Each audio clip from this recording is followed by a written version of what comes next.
কংগ্ৰেছৰ মানুহবিলাকে কিয় অৰুণোদয় লৈ আছে? কংগ্ৰেছৰ মানুহবিলাকে কিয় বিনামূলীয়া চাউল লৈ আছে? আৰু এই কংগ্ৰেছৰ মানুহবিলাকে দালি নিমখ চেনি কিনিবৰ কাৰণে লাইনত থিয় হ'ব, নিশ্চিত হৈ থাকক।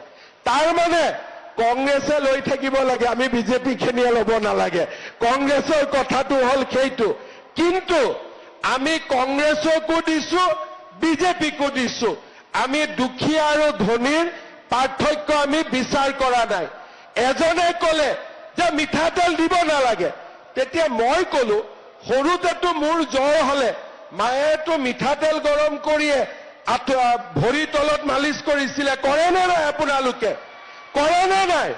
তাৰমানে কংগ্ৰেছে মাকৰ মৰমো বুজি নাপায়। সব বাচ্চাক যেতিয়া বাচ্চাৰ বেমাৰ হয় আপোনালোকে গৰম মিঠাতেলে বাচ্চাক মালিচ কৰে নে নকৰে? মোক আপোনালোকে কওক, কৰে নে নকৰে? এতিয়া কংগ্ৰেছে মিঠাতেলক লৈ মোক জোকায়। একদিন মিঠাতেল নোহোৱাকৈ দালিখন খাওকচোন, ইহঁতি একদিন মিঠাতেল নোহোৱাকৈ চব্জি এখন খাওকচোন।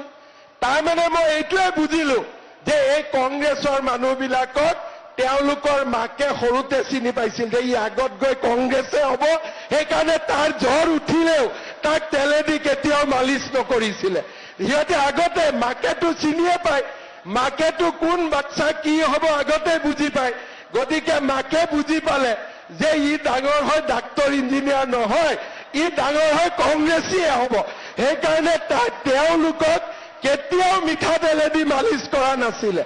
কিন্তু মই বুজি পাওঁ মিঠাতেলে হ'ল আটাইতকৈ মাক আৰু পুতেকৰ মাজত মমতাৰ আটাইতকৈ ডাঙৰ প্ৰতীকে হ'ল মিঠাতেল।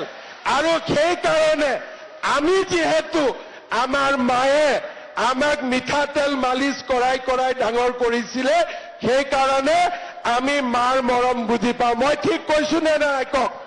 মই ঠিক কৈছো নে নাই কওক? এতিয়া আপোনালোকে কওক, চাউল কম দামত দিম, দালি কম দামত দিম, নিমখ কম দামত দিম, মিঠাতেলো কম দামত দিব লাগে নে নালাগে? লাগে নে নালাগে? কংগ্ৰেছীবিলাকক দেখিলে অলপ ডাঙৰ কৰি ক'ব, ঠিক আছে? ইহঁতক দেখিলে অলপ ডাঙৰ কৰি ক'ব, ইহঁতৰ চুইচবিলাকত নটটো লুজ হৈ আছে, অলপ টাইট কৰিব লাগে।